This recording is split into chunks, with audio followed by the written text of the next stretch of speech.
Okay, so why do narcissists pick fights?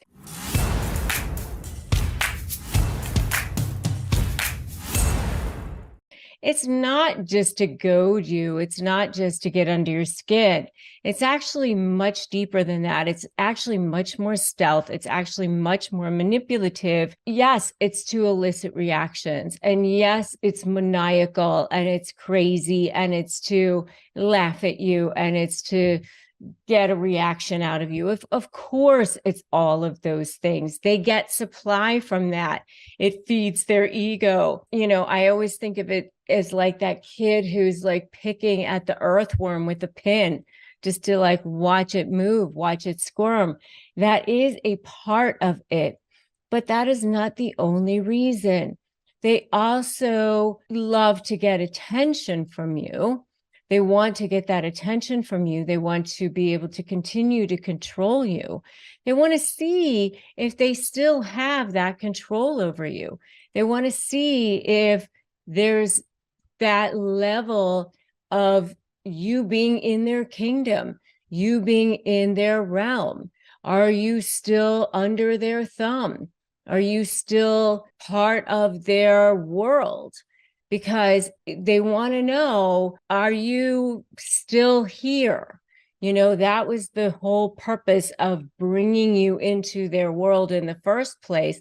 Are you here? They also want to be able to throw you off balance. They want to destabilize you. They want to keep you to a certain point, keep your brain destabilized and off kilter, because that's how they keep you in control. It's like that Jedi mind trick, but the Jedis were good guys, so it's more like the Darth Vader side of things, right? You're not seeing what they're doing.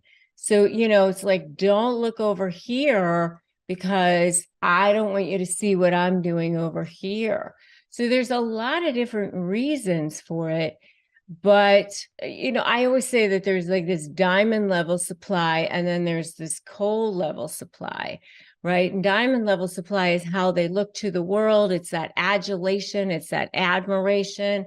It's that good stuff over here. And they love that. They love winning. They love how they look to the world. They love that pride. It's their face.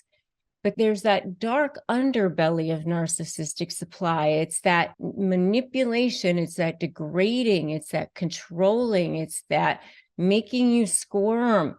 That is also super important to them. And so they pick fights to continue to get that supply. And they're going to continue to try to get that level of supply. And so when you are negotiating with a narcissist, they are going to want to continue to get that form of supply. And that's why when you sit down at a negotiation table, you're with a narcissist. The problem is that reasonable people who think like a reasonable, regular, normal, non-narcissistic person, they're thinking, well, how can we come to a resolution? Let's save money. Let's come to, what is it that you want? Here's what I want. Let's figure out how we can come to something where everybody gets something that they want out of the deal, and that's how rational people think. Narcissists don't think that way. They just simply don't. They will take themselves down to take you down. In the process, they'll light themselves on fire to take you down. They literally will burn their own business to the ground to take you down. So they pick fights because they need to manipulate you, to get you going, to frustrate you, to make you feel guilty, to create animosity. I've seen narcissists, as soon as somebody is crying, upset, angry, say things like, well, now we're having a conversation. I mean, it's sick because that's just how they think. They don't think about the fact that now they've upset a person. Now this other person is angry or hurt or sad in some way. They just don't have the ability to feel what other people are feeling. They don't have that empathy factor going on there, right? They just don't have that moral compass. They don't have that conscience. A lot of times they create a lot of upset over here. They create a lot of noise on one side so that they can kind of go and do what they want to do over here, by the way, too. Many times they pick fights with you and get you to do things or be upset because they are doing things that they're not supposed to be doing. So it gives them an excuse to be doing things that, it assuages their own conscience as well. So that's part of it as also. Let's create upset for on your side as well. So I'm going to make you look just as bad as me. I've cheated, so let me make you look just as bad. Look, you did something. You're awful. You're a horrible person. You yell at me all the time. It's because you picked the fight. They get to say that you're fighting with them all the time. And it's also to continue to get supply from you. And it's to make you look bad. They can pick this fight with you. You do something horrible, and they can say, look, there's the emotional one. There's the horrible one. There's the person who has meltdowns. So obviously that person is emotionally unregulated in some way. So there's so many reasons that they pick fights. And I want you to put in the comments right now that you're not taking the bait, because once you do, then you have lost your power against narcissists. The minute you take that bait, you've lost your power. All right. So put not taking the bait in the comments. And I would love to know what ways you've seen narcissists pick fights with you. Just write in the comments. Here's how I've seen my narcissist pick fights with me. I know you're over there feeling maybe totally used, abused, feeling like trauma brain. And it's partially because they pick fights with you all the time. And it didn't start off like that, did it? No. They start off with the most perfect, amazing life, heaven on earth. They come on with these promises of heaven. They love bomb you at the beginning, whether it's a business relationship or a personal relationship. I had a business relationship with a narcissist, and it's like you found this amazing, incredible person. And the reason is because they know how to become chameleons. They mirror you. They study you. They know how to become the perfect version of exactly what it is that you want to see. So they line themselves up to make it seem like you can't imagine anyone more amazing than this person. You literally are like, wow, where has this person been all of my life? Then once they lock you in, which is pretty quickly because they don't want to live in that sort of state for very long, then they start picking these fights with you. That's when they go into that devalue stage. And if you want to know more about these these stages of a narcissistic relationship. I do have videos on this, the love bomb stage, the devalue stage, the discard stage. But they start picking these fights with you, and they start doing that for a number of different reasons. It's to start conditioning you at the beginning, to start breaking you down, to start establishing control over you. They know how valuable you are. They wouldn't have attached themselves to you if they didn't, but they want to start conditioning you. They want to see, okay, if I do this, what are they going to do? Are they going to stick around? Are they going to leave? What's going to happen? And then once they see, okay, they stick around, good, great, perfect. They also, by the way, enjoy, in a sick way, watching you be triggered. They literally get off on seeing your, emotional response. They revel in your frustration. They kind of laugh inwardly at you, or sometimes even outwardly at you getting upset. I mean, I know somebody who, once some people would start getting upset or frustrated, they'd say, now we're having a conversation. They actually like that. I mean, some people really love to elicit a reaction out of people. They enjoy that. They want to throw you off your balance. They want to keep you upset. Sometimes they do it just to make you feel guilty, or just to kind of, do that, but they want to suck you into that mud. They want to get you into their web of toxicity. So this is, the love bomb and devalue phase. So, depending on what part of the relationship you're in, that's why they do it there. Okay. And sometimes they do it just to throw you off on what they're doing, by the way, because maybe sometimes it's like, oh, create fire over here so you don't see what they're doing over here. Sometimes they do it that too.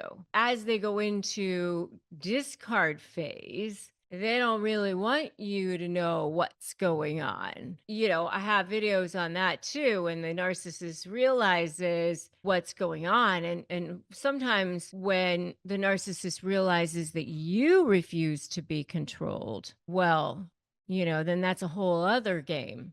And I have a whole video on that too.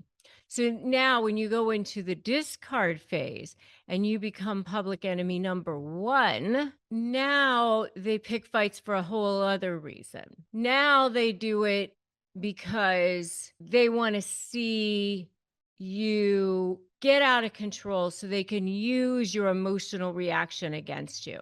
Because if they can use your emotional reaction against you, they have something that they can run to the court system about. Look, there's the crazy one. There's the one who is the emotional one. They use it in your text messages. They use it in video. They get witnesses against you while they stand over there all calm and collected and cool. You are the one that looks crazy. That's why I tell you all the time, and this is what I'm going to tell you right now. Don't allow yourself to be triggered. Take a beat. Take a minute. Scream in the shower. Yell in your pillow. Punch your pillow. Do whatever you need to do. Don't let the narcissist see you upset. Take time to get the support that you need. Why do I do this? I do this because I have had to deal with narcissists in my law practice, but I've also had to deal with them in my real life. And I know what it's like. I've had to deal with them creating chaos in my own life. Yeah, I had to deal with not just one, but two covert narcissists actually targeting me, not as husbands, but close enough to actually cause real drama, trauma, and chaos, as I like to say, drama, trauma, and chaos. And I have helped people create real freedom, possibility, and purpose in their real lives. So I'm on this mission. I'm on this crusade to help people actually save your lives. And I understand why they need to create chaos. They do it in all aspects of your lives, especially in negotiations, because with narcissists, you're either for them or against them. And when you are against them, they've decided you are public enemy number one. They want to take you down. Why? Because they want to take you down before you take them down. It's a black and white world with them. They want to feel powerful. And how can they feel powerful? Well, if they create chaos, then they can intimidate you. They enjoy that power. They enjoy stirring things up. They like to see you squirm. They like to see you be intimidated. So they like to make that world chaotic because then they feel like they're controlling it. They're stirring the pot. If they've made the world chaotic, then they've done that. Oh, look what I've done. I'm looking at the people scurrying around that I've made scurry. They think they've done that. It's like they've made the minions all scurry around, even if it's only for a minute, right? And they want to destroy anybody who is threatening their sense of power or their sense of self-worth. So they enjoy creating this chaos because it also distracts them from their own sense of insecurity, their own sense of problems with their own sense of self-worth. And so it's a coping mechanism. It helps them avoid their own sense of insecurities and shame. They carry a deep sense of shame. It's the same reason, by the way, that they always create chaos around holidays and birthdays. They don't want people to not be paying attention to them. They want all the focus and attention on themselves. And if you want to know more all about why narcissists like to ruin holidays, definitely check out my video on why narcissists ruin holidays. Holidays are coming up soon, so might as well find out why. Go check it out. Check out my video on why narcissists ruin holidays coming up. And by the way, if you guys have seen this, definitely give me a totally in the comments, or give me your example of what you have seen on how the narcissist has created chaos in your lives. Okay, so the other way that narcissists love to create chaos is through verbal abuse, through physical violence.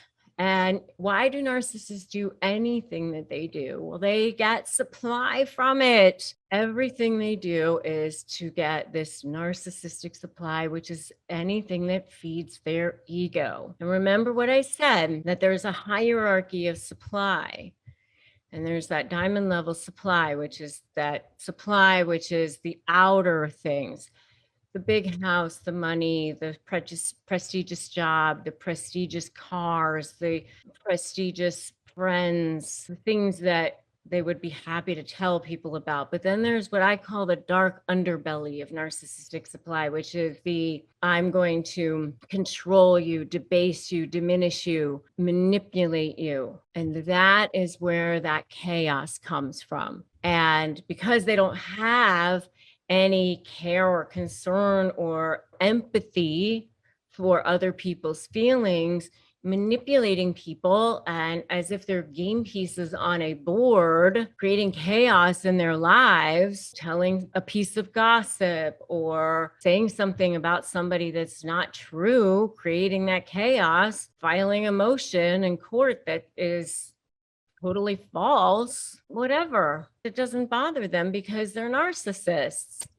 That creates chaos. They don't have any feeling about that. They get supply from it, feeds their ego. They have now stirred the pot. It feeds their ego. They get a high from that. And by the way, they can get chaos also. They can create a sense of chaos by false promises. promising somebody something and that person, oh, I'm excited, this is going to happen, and then not keeping that promise, letting that person down. They can't keep the promise. That creates chaos in somebody's life, and they get a high from that. It's really sick. Or sabotaging somebody's relationship and telling somebody something about them, or showing up in a situation, getting attention, showing up at an event that they shouldn't be at to get attention,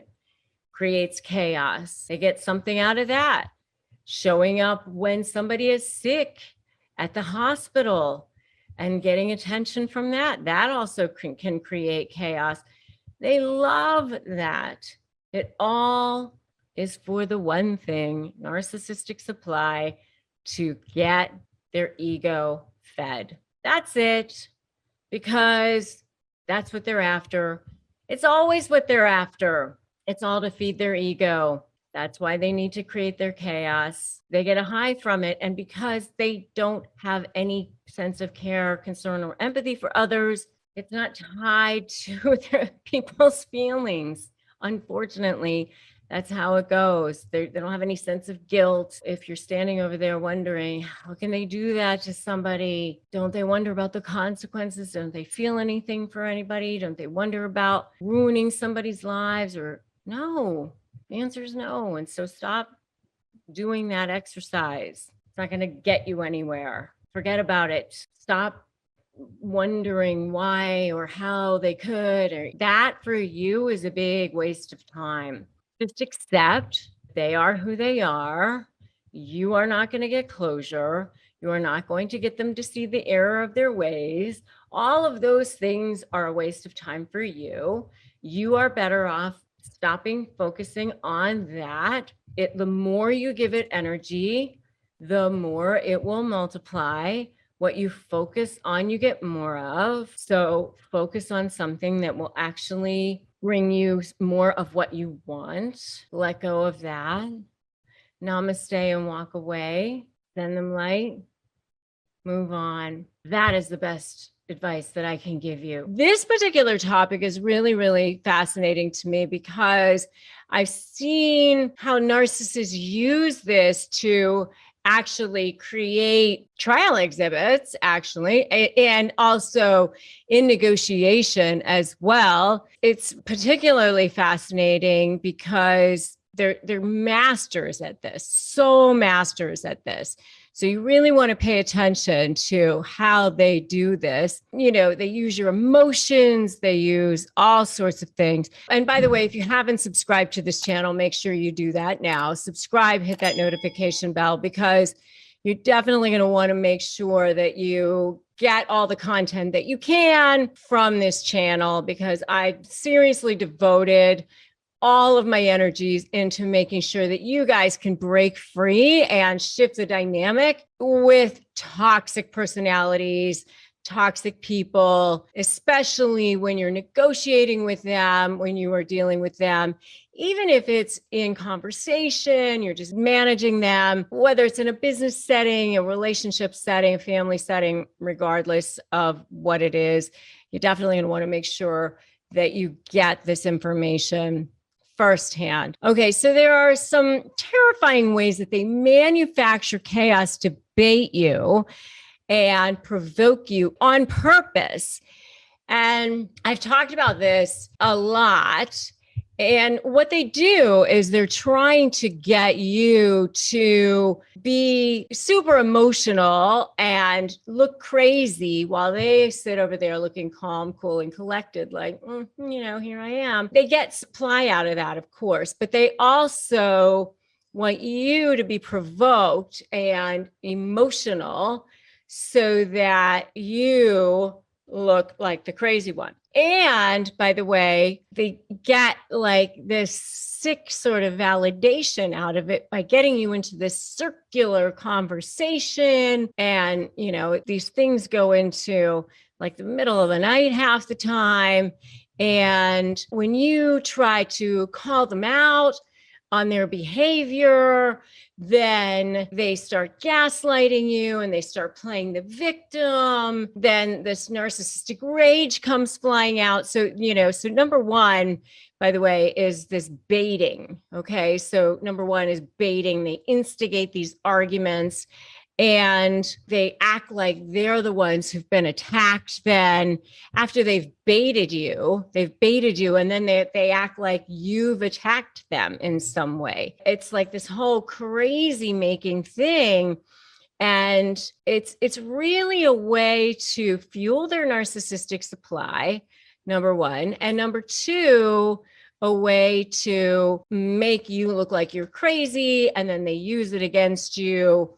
And you just end up exhausted and you end up feeling like guilty half the time. And then half the time you end up being the one who's apologizing and you can't figure out what the heck has gone on. You're just trying to self-soothe and regroup and go back to them. And then it's like the whole cycle of abuse goes back again. So that's number one, is this baiting. The number two way that they manufacture chaos is they ruin special occasions or holidays. And they constantly do this sort of baiting and manufacture chaos during the holidays. And it's kind of terrifying because they know that during the holidays that everybody's going to be paying attention to other people other than them. And they really can't stand that. So around the holidays, you'll see, whether it's somebody's birthday or a holiday such as Christmas or, Easter, but especially, really important holidays, you'll see that they can't stand it because, they're emotional predators. So they'll just start in on something. They'll just start picking a fight and they can't take it, guilt trips maybe, or something will just happen. And all of a sudden the focus ends up on them. So they ruin these celebrations and actively start provoking you behind closed doors. And there you are in the car on the way to Thanksgiving, tears streaming down your face, and you're showing up at mom's house with the turkey, trying to put yourself together. I do have a whole video on this, by the way, on why narcissists ruin holidays. You definitely want to check that out as well. But that's number two. Number three way that they do this is through flying monkeys and triangulation. They want to try to make you compete against each other sometimes. They pit people against each other. They, try to get armies of people against you. They want you to feel isolated. They want you to feel alone. It's a form of bullying. It's all because they are super insecure people. They live in this scarcity mentality, and they want you to feel like you are the crazy one and that everyone is believing their lies and their agendas and all that sort of thing. So, I always say no more monkeys, like no more monkeys jumping on the bed, but I always think no more monkeys. So if you agree with me, put no more monkeys in the comments. No more monkeys. That is number three. Number four way that they manufacture chaos to bait you and provoke you is micro manipulations, just these little ways that they just, kind of like, I always think it's like the water dripping on your head or death by 1,000 cuts, these little things that they do to micro manipulate you that are so small that, when you go to tell other people about it, people go, really?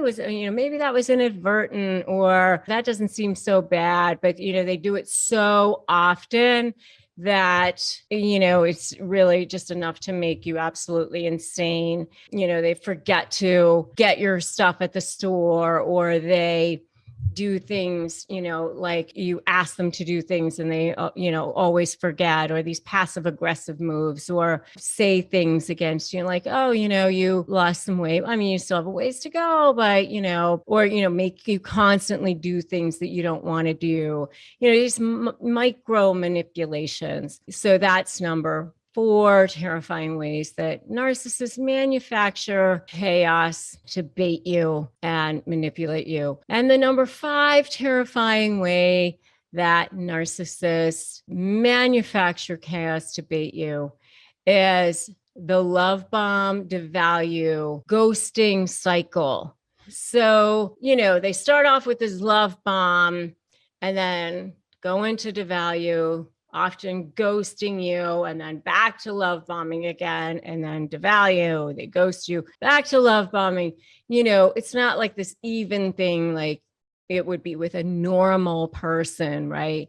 Where it's just nice, even, normal relationship. It's come on, super strong. They're so perfect. All of a sudden, it's massive amounts of everything wonderful. And then, all of a sudden it's crazy making, and then back to love bombing again, and everything's going to be wonderful. And then back to ghosting, all that craziness. I mean, that actually makes you crave wanting more of that dopamine hit, and you actually get addicted to wanting more of that. It's actually scientifically proven.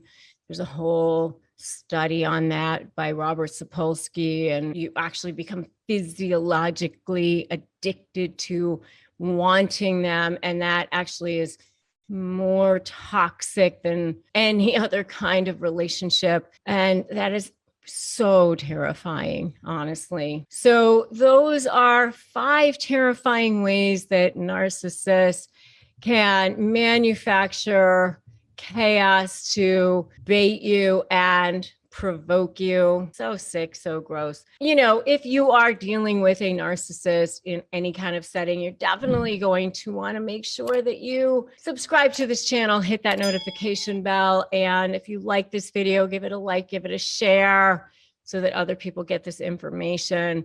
And grab my free Crush My Negotiation prep worksheet at winmynegotiation.com. Join my free private Facebook group for support narcissist negotiators.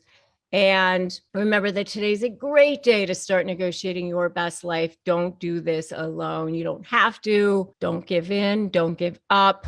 They only win when you give in. Remember that you can do this with our help, with my help. You can do this. All right. But when the narcissist knows that you will, you're going to have to deal with some stuff first. But then it'll change and you're going to know what to do. All right. So the first thing that the narcissist is going to do is they're going to turn on the charm, because that's what they do. They're going to be like, oh my gosh, what's going on here? And so they're going to go back to the well. They're going to go back to what worked for them at the beginning, which was that love bombing thing. That's what they did at the beginning. So they're going to turn on that charm, and they're going to see if that works, at least initially, because they're going to be panicking a little bit. So they may try to love bomb you, future fake you, try to see if that works. Oh, we can do this, whatever it is. And it's the same thing if it's in a romantic relationship or a business relationship. They do the same thing. I was in a business relationship with a narcissist. It was the same thing. When I started to try to exit out of the business relationship, suddenly the business partner started doing all the things that they were supposed to be doing all the way through the relationship, which was actually, to me, annoying, because it was like they knew what they were supposed to be doing the whole time and didn't do it. So I was like thinking, oh, so you knew what you were supposed to be doing. So to me, that didn't work. So what happens is they realize, oh, this isn't working, because when you're done, right? So this is, the narcissist knows you're on to them. So now they're starting to feel threatened by your knowledge. They're threatened. And so with the narcissist, it's all black and white. You're either for them or against them. There's no gray area. And remember, they're very easily slighted.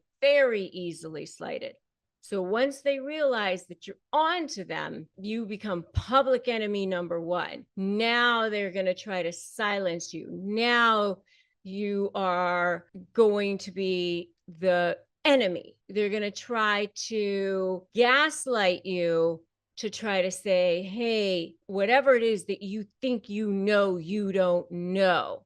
So they're going to try to make you believe that whatever it is, that information that you might have, you don't have, or it's wrong, or that you're crazy, you're delusional, that sort of thing. So they may even try to discredit you, try to attack you. They'll go to others, try to get them to be on their side. Now, this may have been going on for a while, by the way, especially if it's covert narcissist, because, they instinctively know that it may not work out at some point. So even long before the discard phase actually happens, if they think that it's going to be happening at some point, they will start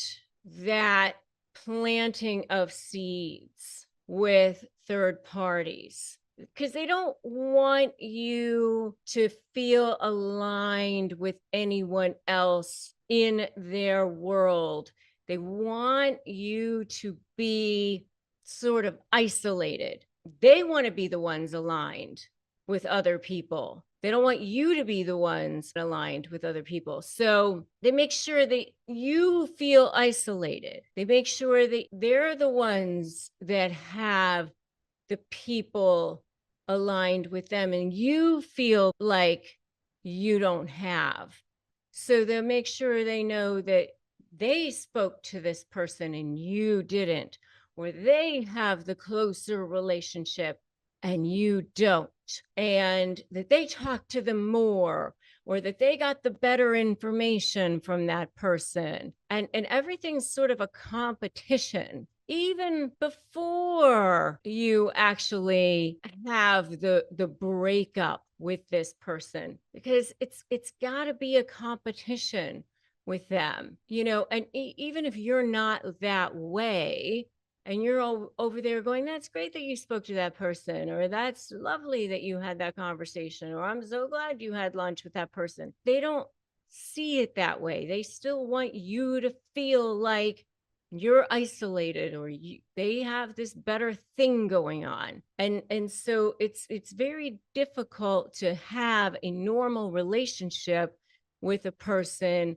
when they're not having a normal relationship with you. What's happening, though, is they're planting seeds against you with these third parties, whether it's dropping little things about you. Well, they're not really working all that hard, or they don't really like you, or they drink too much. Whatever it is that they're saying about you, she does this thing, or she doesn't really take care of the kids, or she's not great with numbers. They just drop these little things that aren't great.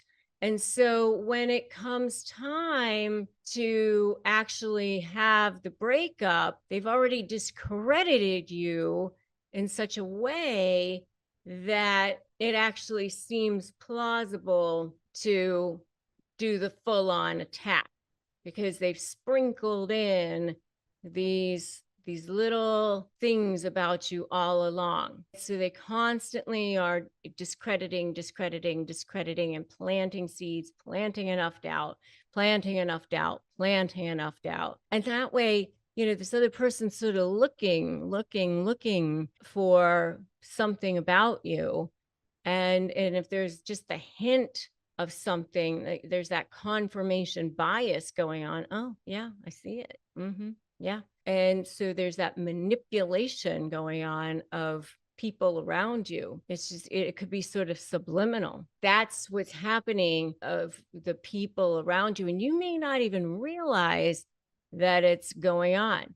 So that's what happens when the narcissist knows that you know. Another thing that happens when the narcissist knows that you know is they will start filing false pleadings against you in court. They might start doing that, depending on how malignant they are. They might even file things against you that are completely false, say things that are, completely will ruin your life. I've seen that before. One of the things that you need to do early on is make sure you go on the offensive.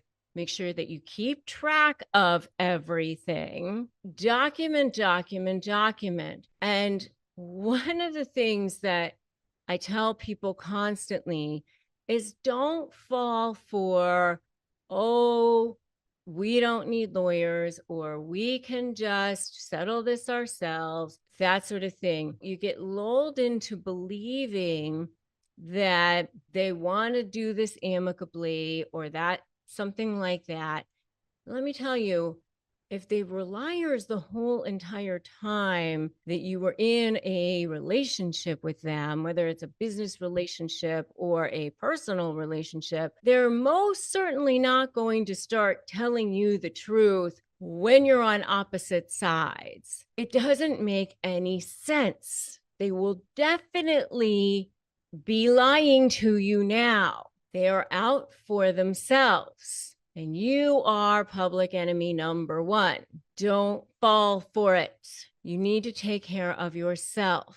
I know that this is what happens when the narcissist knows that you know. If you understand what I'm saying, give me an amen in the comments right now. Just write amen in the comments, because you know that I know what I'm talking about over here, right? It's all black and white with them.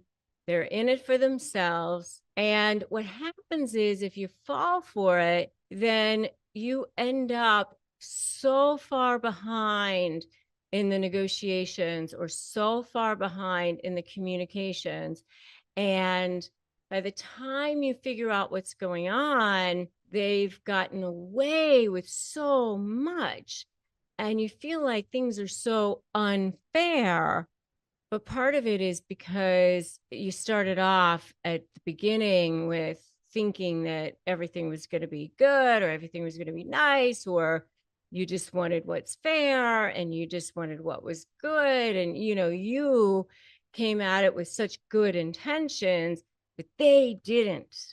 They didn't, even though that may have been what came out of their mouth. That's not what they felt. So keep track of everything. Document everything. Stay on the offensive. Stay on the offensive. If you're an empath, which more than likely you probably are, it probably goes against your grain to do that. You probably feel like, oh, I don't want to fight. But let me just tell you, if you don't want to fight and you're dealing with a narcissist, then that's what you have to do. That's what you have to do. It's counterintuitive, but that is what you end up having to do. All right, let's talk about those phrases that narcissists say during arguments. Yeah, I know like it's in your gut. You kind of think that maybe this is what's happening, but you're not 100% sure. And that's why you're here. And that's why you're watching this video right now. I see you. And so let's talk about it. So one of the first ones is, you're not even making any sense. You're trying to say something, you're trying to make a point, and what they're trying to do is not allow you to make your point. So they turn it back on you and they act like it's so confusing. They deliberately misunderstand you. They deliberately mischaracterize what you say or do sometimes, or they'll just make it about like that. Oh, you just said this, and you're like, no, that's not what I said. But they are deliberately trying to make it seem like what you're saying is not even making any sense, to the point of actually being, absurd or ridiculous. It actually becomes kind of an inane conversation. And they might even try to use like their word salad on you, where they actually just say a whole bunch of things. They just string a bunch of phrases together and they don't even make any sense whatsoever. But you're over there trying to figure out what it is that their point is. And so they deliberately mischaracterize things that you're doing or saying, and then turn around and say, you're not making any sense. All right, so that's number one. The second one is you agreed to, or you said, and this is a gaslighting mechanism where they're actually trying to make you think you're crazy. I have a whole video on gaslighting techniques, which you definitely might want to check out. It actually stems from the old movie called Gaslight, and I think it was in the 30s, where the husband was trying to make the wife think that she was crazy. So he would blow out these gas lights and she would say, wasn't that just lit? And he would say, no, it wasn't. So that's something else that they'll do, is like, you agreed, you said, we talked about, things like that. And you're like, no, we never had that conversation. So that's the second one. The third one is if things are getting heated, they'll turn around and they'll say, you're too sensitive. Or something like that, like basically turn it on you that you're just histrionic, you're too dramatic, you're crazy.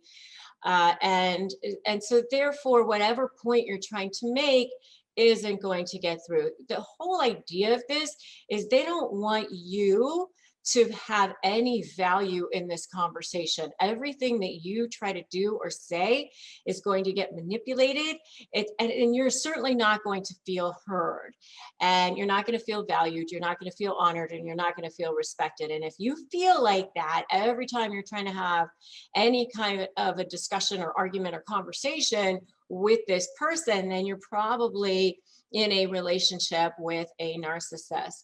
And another one that they pull, like the fourth one, is I don't like the way you said that, or I don't like the way you presented that.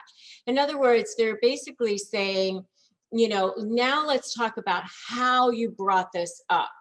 I didn't like your tone. I didn't like that word choice. They're going to start picking on those things so that you can never actually get to the point of what it is that you want to bring up.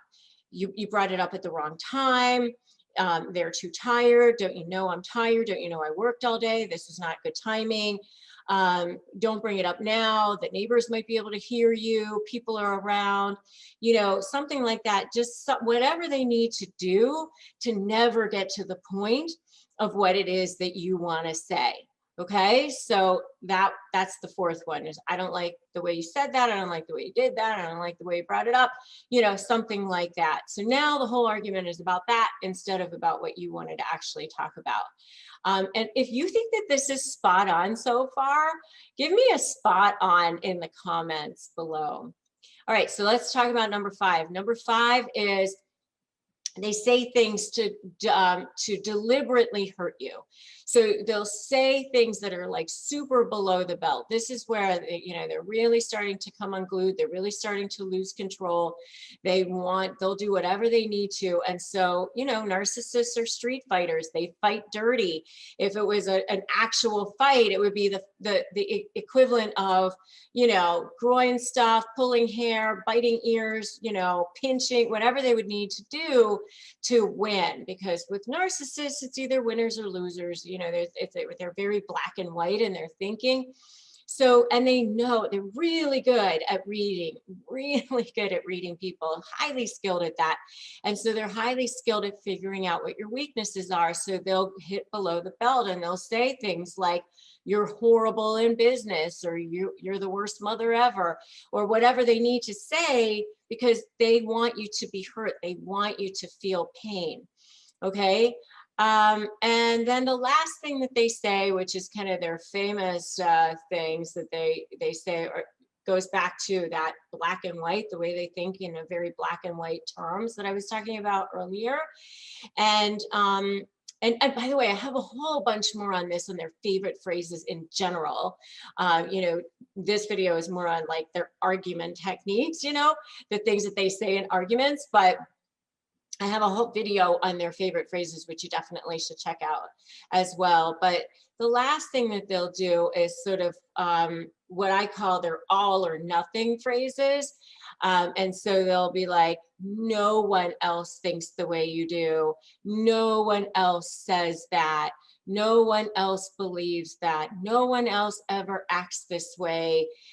They want you to feel isolated. They want you to feel like you're the crazy one. And that, you know, they've worked on your brain. They're very good at working on your brain and making sure that you feel that way, you know? So they'll say things like that so that you feel like, maybe I should stop this or whatever. And then the other all or nothing type of phrase that they'll use is like, everyone else thinks, everyone else believes, everyone else is on my side, everyone else thinks that I'm great with money or great in business, or that I'm a wonderful parent, or whatever it is. Like, everyone else thinks that. You're the only one who doesn't think that. And they might even say, like, everyone else thinks that you're crazy. Everyone else thinks you're a drug addict or an alcoholic or a wife beater, or whatever, you know, they want you to feel. So so the last thing is like that, those famous, what I call all or nothing phrases, like to try to isolate you, to try to manipulate you, to try to make you think that maybe you're wrong in the way that you're thinking. By the end of this video, you're going to have count them, 5 ways to win every single time. Don't fight or argue with a narcissist. When you fight against them, you're pushing against them. Push, push, push, push, push. And that's what they want. They want that supply. They want that narcissistic supply that feeds their ego. They're looking for ways to trigger you. They love to get under your skin. Actually, they get off on that. They get a high from that. So that's actually number 1. Don't feed their ego. They love nothing more to be the center of attention.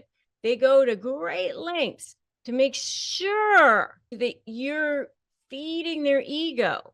They love that. They're like motivated by that. They're incentivized by that. So if you're trying to do that, then you're actually giving them what they want. Just stop feeding their ego.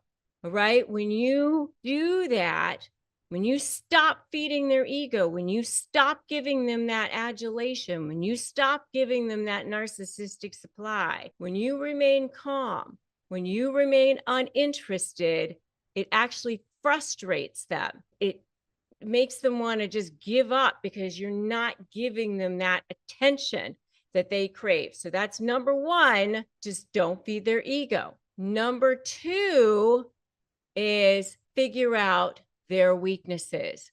When you figure out what their weaknesses are, then you can know how to build your leverage.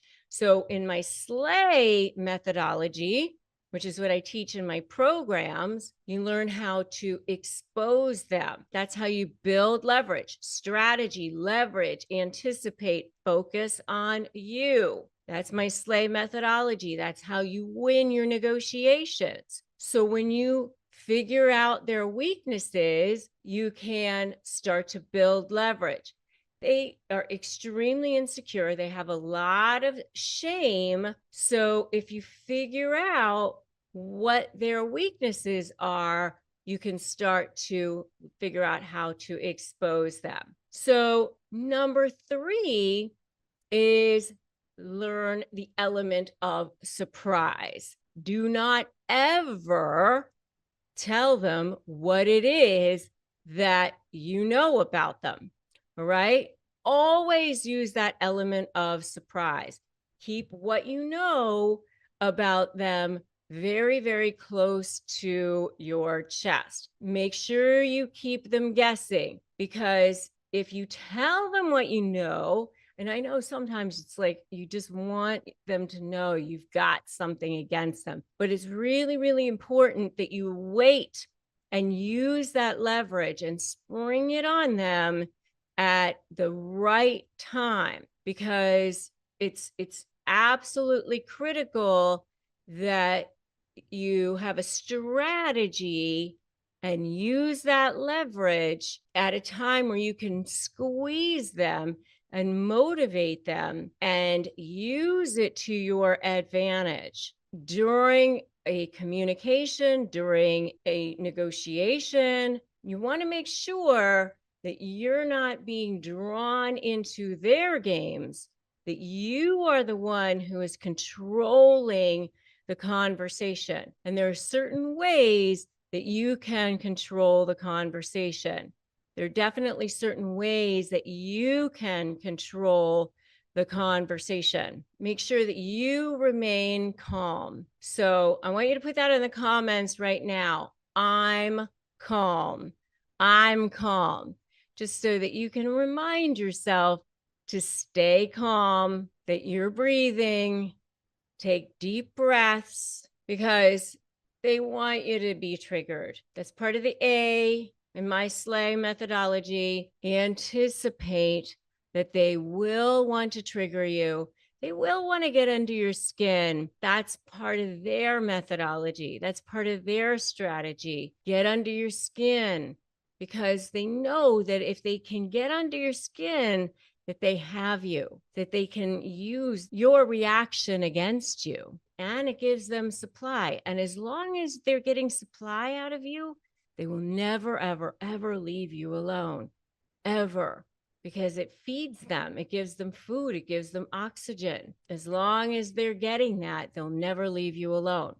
All right. So that's the next one. The next one is to start standing up for yourself, because if you stand up for yourself, then they will start to back down. They're actually more afraid of you than you are of them.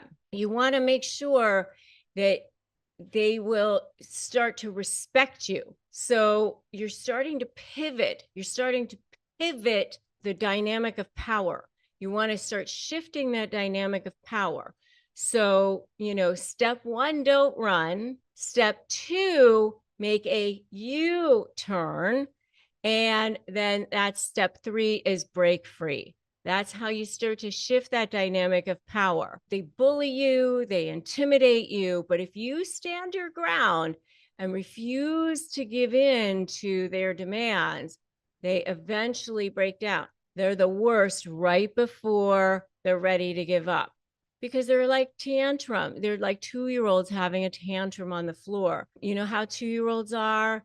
They start to cry longer. They start to scream louder, and they're looking over at the parents to see if they're watching. Well, maybe if I just scream a little louder, maybe if I just scream a little longer, they'll give in, they'll give in. And then eventually they realize, oh, the parents aren't giving in, I'll just give up. That's what's going on over there. You want them to lose interest in you altogether. You'll see that they are the worst right before they're ready to give up. Number 4 is stand up for yourself.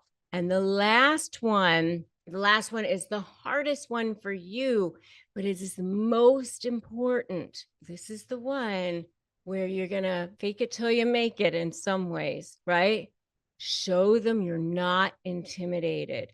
Show them you are not intimidated. If you need to go scream in your pillow, cry in the shower, it's okay. But while you're in front of them, show them you're not intimidated. They love nothing more than wielding power over you. So they go around acting all tough and powerful, and they want you to back down. But inside, they're actually super fearful. So you want to show them that you are no longer intimidated by them. This shows them that you're not backing down, like the old Tom Petty song, I won't back down. And that's what you're going to do. You're not backing down. And that's why you don't want to be like constantly defending yourself. And when they're sending you these long emails or these long letters, I know you want to like defend yourself point by point by point by point by point. It's actually more powerful not to do that. It's actually more powerful to send like short messages back and say, I'm not responding to this, or just only pull out the small things that you need to respond to and say, I deny your allegations. I'm in receipt of your message. I deny your allegations. And then only respond to the few things that you need to respond to. Stop defending yourself. Let's talk about this narcissist. They come across so powerful, so all-knowing, like everything is going their way. And it's so frustrating sometimes. And it's so, it makes you sick. Like you feel nauseous inside, and you really start to feel and believe and know in your heart, like, oh my gosh, I can never win. I can never get past this. They always seem to get away with everything. Why do they always seem to get away with everything? Oh my goodness, I have had so many people say to me, well, how are they getting away with this constantly? And it just seems like it never ends. Like, how are you ever going to get past that? Like, you're just constantly on the defensive, and it's so hard to even imagine what it would be like to actually go on the offensive. And it seems really kind of like you're putting on somebody else's clothes or coat or something. Like, this doesn't seem right to go on the offensive. A lot of times when you are in a relationship with a narcissist, it probably means that you're an empath or an empathic person, a very caring person. You feel very deeply. And that's what attracted the narcissist to you in the first place. And you, as the empath, were attracted to the narcissist in the first place because you saw something within them that you could potentially help them or love them back to health and all of that. That's what we empaths want to do. And if you want to know more about the relationship between the narcissist and the empath, check out my video on exactly that. There is like a symbiotic relationship between the narcissist and the empath. So, all of this, it means that when it comes time to actually fighting back against that narcissist who feels so much more powerful than you, it's really, really hard. And sometimes it can feel impossible, but it's actually so not impossible. The one thing I really want you to understand is that a narcissist is just a huge bully who's actually super scared inside. And the big secret is that you are actually the more powerful one, and they don't want you to know that. So they go to great lengths to try to make you think that you're the one who's less powerful, that they are the ones who are all-knowing and all-powerful. And in fact, they even use manipulation tactics and all kinds of verbiage, and they do all sorts of things to make you feel like you are the weaker one. So they'll even say things like, no one else thinks the way you do, and everybody else thinks this and this and this. And so you really start to feel isolated. And if you want to know more about narcissist favorite sayings, check out my video on the narcissist favorite sayings. But you're basically put in this position to just feel like they never will lose, no matter what. And so, you sometimes feel like giving up. But I'm here to tell you that it's never okay to give up. Don't give in. Don't give up. These people are basically terrorists. And if you fight back against them, you will see that they will eventually come unglued, that they will eventually collapse, that they will eventually give in. And if you want to know more about what happens when a narcissist collapses, you should definitely check out my video on what happens when a narcissist collapses. So, how do you fight back against a narcissist when they seem so much more powerful? Well, the first thing that you're going to do is check in your mindset. What is your mindset? Is your mindset something that says, I can be powerful against this narcissist? Or is it saying, I'm never going to win against this narcissist? And so if you want to know more about your mindset, check out my video on power thinking when it comes to narcissists. Mainly, what you want to do is just start to believe that you can be powerful against the narcissist. Understand that I've helped millions of people get the results that they want, and I can help you as well. But you can also help you. Just watch these videos or do the things that I'm telling you to do. You can do it. So start to believe it, because you can go, wait a minute, all these other people have done it in the worst of situations. They've turned it around, yet you can start to turn that ship around. 80% of a negotiation is won before you even walk into a room, and 50% is your mindset. So number one is just believing that you can do it. So number one is your mindset. Number two is keeping your emotions in check. Just really, when you are negotiating with that person who seems so much more powerful, they are going to try to trigger you. They are going to say things that they know will upset you. They know how to push your buttons, especially if it's in a divorce situation or even a business partner situation where you've actually had a chance to really get to know this person. They know what your weak spots are. They know how to get to you. So they know that if they say a certain thing, it's going to trigger you. It's going to take you off of your game. Expect that. And don't allow them to penetrate. Don't allow them to get to you, especially in front of them. I mean, hey, if you need to go cry or scream in the shower afterwards, scream in your pillow, yell to your therapist, whoever you need to, fine. But when you are in that situation with that narcissist, you say things like, I can see that that's how you feel.